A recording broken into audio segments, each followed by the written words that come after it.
ईमानदारी से फ़ैसला करें। जब किसी शख्स को ये पता चले, किसी माँ बाप को ये पता चले कि मेरा बेटा मेरे लिए मेरी बख्शिश की दुआ मांगता है, माँ बाप के अंदर बिला शक व शुबा औलाद की बड़ी कदर पहले ही होती है, बड़ी मोहब्बतें होती हैं।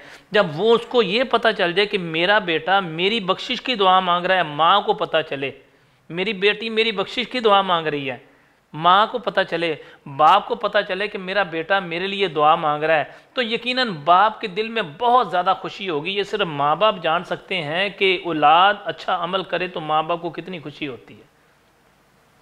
और आज के दौर में माँ बाप अपनी औलाद से तंग बड़े हैं, अपनी औलाद से परेशान है। उनको ये नहीं पता चल रहा या दुख सुनाएं किसको हम जाके, औलाद का दुख किसके साथ शेयर करें, औलाद का दुख किसको सुनाएं, औलाद की परेशानी किसके साथ डिस्कस करें, किसके साथ शेयर करें। बेटा अपने बाप की बात नहीं मानता, हालांकि पूरे मुआशरे के अंदर, पूरे ख़ानदान के अंदर, पूरे अजीज़ो करबा के अंदर, इलाके के अंदर, कंपनी के अंदर, मार्केट के अंदर लोग समझते हैं ये बेटा बड़ा ताबेदार है। लोग कहते हैं जनाब शेख साहब, चौधरी साहब, मियाँ साहब, जनाब अली आपका बेटा तो माशाल्लाह हीरे जैसा बेटा है। ये तो बाप को पता होता है कि बेटा क्या क्या बकबक करता है, आगे से कैसे कैसे बोलता है।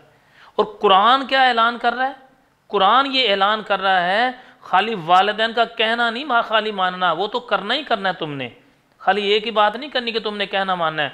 अगला अमल क्या करना है, रब्बना ग़फ़िर ली वली वालिदैया, अपने वालिदैन की बख्शिश की दुआ भी मांगनी है। अल्लाह,